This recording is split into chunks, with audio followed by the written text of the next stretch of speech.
Hello दोस्तों, मैं हूं मनीषा।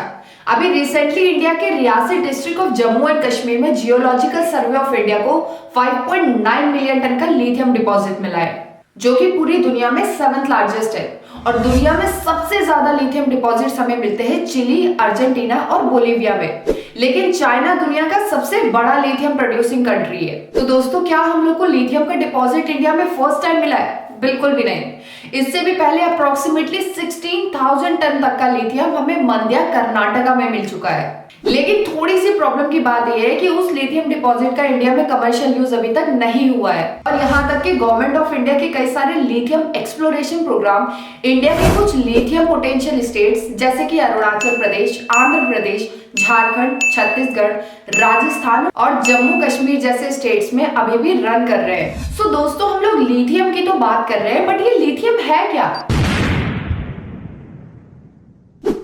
लिथियम एक रेयर अर्थ मेटल है और ये बहुत ही सॉफ्ट होता है, जिसकी वजह से ये लीस्ट डेंस और लीस्ट सॉलिड एलिमेंट माना जाता है। और दिखने में ये कुछ सिल्वर और व्हाइट कलर में होता है। तो दोस्तों, जानने की बात ये है कि लिथियम में ऐसा भी क्या खास है कि इसे गोल्ड से कंपेयर किया जाता है और इसको व्हाइट गोल्ड के नाम से भी जाना जाता है।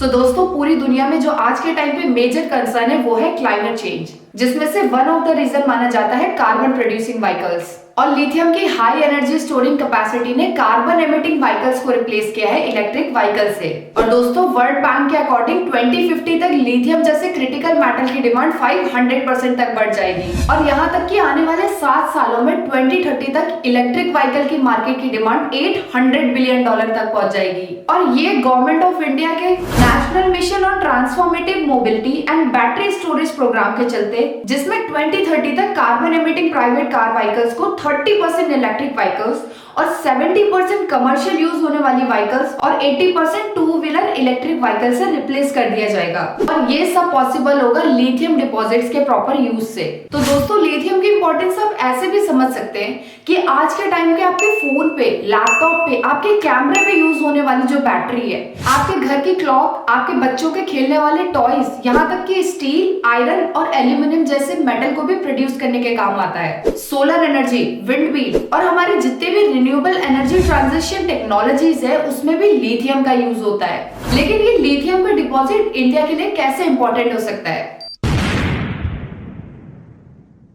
तो ग्लोबली क्लाइमेट चेंज के चलते इलेक्ट्रिक व्हीकल की डिमांड बढ़ती जा रही है, जिसमें चाइना दुनिया में इलेक्ट्रिक व्हीकल का लार्जेस्ट मार्केट होल्ड करता है। और यहाँ तक कि चाइना पूरी दुनिया में लिथियम का लार्जेस्ट एक्सपोर्टर और इंपोर्टर भी है। और इसी रीजन से बहुत सारे नेशन चाइना पे डायरेक्टली डिपेंडेंट है। और यहाँ तक कि हमारा प्यारा भारत भी 70% लिथियम आयन सेल्स के लिए चाइना पे डिपेंडेंट है। दोस्तों, इसी डिपेंडेंसी और आने वाले फ्यूचर में लिथियम आयन सेल्स की डिमांड को ध्यान में रखते हुए गवर्नमेंट ऑफ इंडिया ने लिथियम एक्सप्लोरेशन प्रोग्राम को इतना बूस्ट दिया है। और रिसेंटली जम्मू एंड कश्मीर में मिले लिथियम डिपॉजिट्स इंडिया के आने वाले फ्यूचर के लिए बहुत इंपॉर्टेंट हो सकते हैं। ये इंडिया के डोमेस्टिक बैटरी मैन्युफैक्चरिंग इंडस्ट्री को बूस्ट अप कर सकते हैं। और इस तरीके से दोस्तों, लिथियम डिपॉजिट से इंडिया में एम्प्लॉयमेंट जनरेशन होगा और माइन डेवलपमेंट होगी, जिसकी वजह से इंडिया सेल्फ रिलायंट बन पाएगा। और पॉसिबली आने वाले टाइम में इंडिया चाइना को लिथियम की सप्लाई साइड से एक अच्छा कंपटीशन दे पाएगा। बट दोस्तों, ये बात तो हम अच्छे से जानते हैं कि अगर किसी चीज के पॉजिटिव पॉइंट्स है तो उसके नेगेटिव पॉइंट्स भी जरूर होते हैं।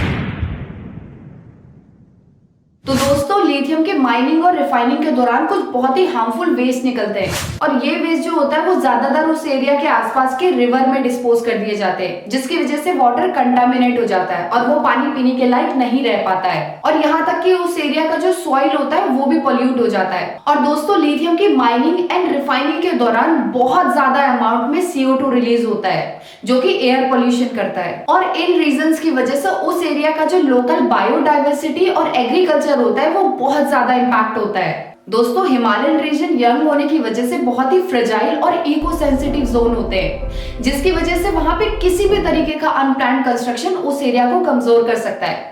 जैसा कि अभी रिसेंटली हमने उत्तराखंड के जोशीमठ डिस्ट्रिक्ट में देखा था। कुछ वैसा ही खतरा और भी हिमालयन रीजन में हो सकता है अगर वहां पे किसी भी तरीके का अनप्लान्ड कंस्ट्रक्शन या माइनिंग की जाए तो। और हिमालय से कई सारे रिवर्स का ओरिजिन होता है और माइनिंग के दौरान अगर गलती से भी इन रिवर में किसी भी तरीके का हार्मफुल वेस्ट गया तो ये पूरी रिवर पोल्यूट कर देगा और रिवर और उसके आसपास के इकोसिस्टम को डिस्ट्रॉय कर सकता है। और ऑलरेडी दुनिया में बहुत सारे ऐसे एरिया जहाँ पे पीने वाले पानी की स्कार्सिटी है और उन एरियाज में लिथियम की माइनिंग और रिफाइनिंग से पानी की भारी कमी हो सकती है, क्योंकि लिथियम एक्सट्रैक्शन एक वाटर इंटेंसिव प्रोग्राम है जिसमें सिर्फ 1 टन लिथियम निकालने में 2.2 मिलियन लीटर तक का वाटर यूज हो जाता है। और अगर हम पर्टिकुलरली जम्मू एंड कश्मीर की हिस्ट्री के बारे में बात करें तो ये एक जियोपॉलिटिकली सेंसिटिव जोन है। यहाँ पे टेररिज्म और डोमेस्टिक इंसर्जेंसी काफी देखने को मिलती है और रिसेंटली इस एरिया में लिथियम डिपॉजिट मिलने से टेररिज्म और डोमेस्टिक इंसर्जेंसी बढ़ सकती है।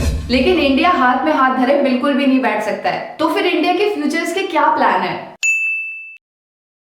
दोस्तों, इंडिया के लिए इंपॉर्टेंट ये है कि जिस एरिया में भी लिथियम माइनिंग प्रोजेक्ट चल रहा है उस एरिया का ज्योग्राफिकल, जियोपॉलिटिकल और इकोनॉमिकल असेसमेंट करना बहुत जरूरी है और उस एरिया में माइनिंग से एग्रीकल्चर पे क्या इफेक्ट पड़ रहा है वो जानना बहुत जरूरी है, क्योंकि एग्रीकल्चर आज के टाइम पे एक ऐसा सेक्टर है जो क्लाइमेट चेंज से सबसे ज्यादा इम्पैक्ट हुआ है। और अगर एग्रीकल्चर पे किसी तरीके का इम्पैक्ट पड़ा तो ये हमारी फूड सिक्योरिटी पे काफी बड़ा खतरा डाल सकता है। और जैसा कि दोस्तों हम सब जानते हैं कि आने वाले फ्यूचर में इलेक्ट्रिक व्हीकल और रिन्यूएबल एनर्जी की कितनी डिमांड बढ़ने वाली है और ये लिथियम एक्सट्रैक्शन प्रोग्राम अगर सस्टेनेबली और इंक्लूसिव मैनर में किया जाए तो ये इंडिया के लिए एक गेम चेंजर साबित हो सकता है। So that's it for the video. Thanks for watching.